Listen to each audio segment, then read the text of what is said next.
This is Matthew, and it comes from the New International Version. The birth of Jesus Christ.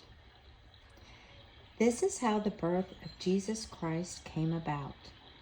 His mother Mary was pledged to be married to Joseph, but before they came together, she was found to be with child through the Holy Spirit. Because Joseph, her husband, was a righteous man and did not want to expose her to public disgrace, he had in mind to divorce her quietly. But after he considered this, an angel of the Lord appeared to him in a dream and said, "Joseph, son of David, do not be afraid to take Mary home as your wife, because what is conceived in her is from the Holy Spirit.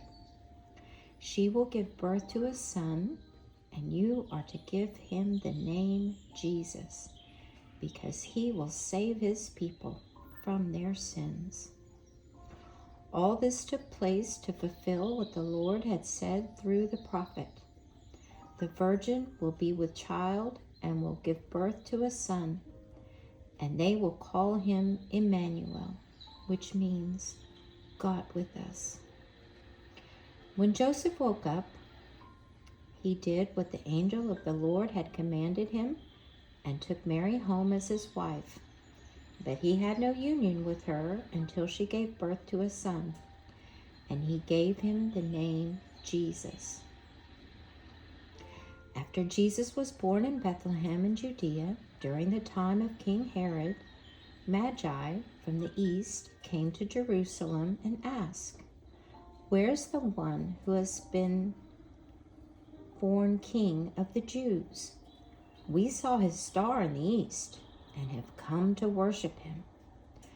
When King Herod heard this, he was disturbed, and all Jerusalem with him. When he had called together all the people's chief priests and teachers of the law, he asked them where the Christ was to be born. "In Bethlehem, in Judea," they replied, "for this is what the prophet has written. But you, Bethlehem, in the land of Judah, are by no means least among the rulers of Judah, for out of you will come a ruler who will be the shepherd of my people, Israel."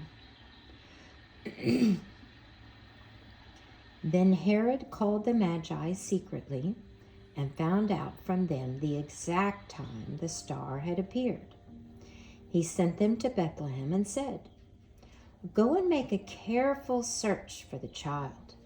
As soon as you find him, report to me, so that I too may go and worship him." After they heard the king, they went on their way, and the star they had seen in the east went ahead of them until it stopped over the place where the child was. When they saw the star, they were overjoyed.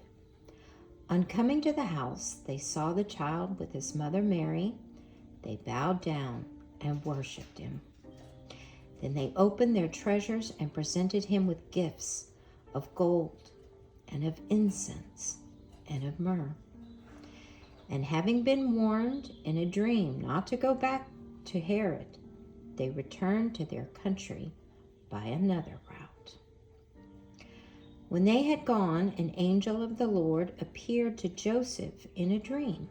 "Get up," he said, "take the child and his mother and escape to Egypt. Stay there until I tell you, for Herod is going to search for the child to kill him." So he got up, took the child and his mother during the night, and left for Egypt, where he stayed until the death of Herod. And so was fulfilled what the Lord had said through the prophet, "Out of Egypt I called my son."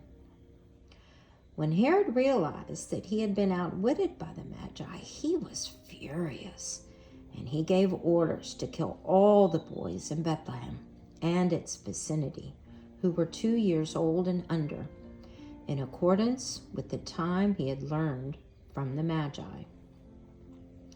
Then what was said through the prophet Jeremiah was fulfilled.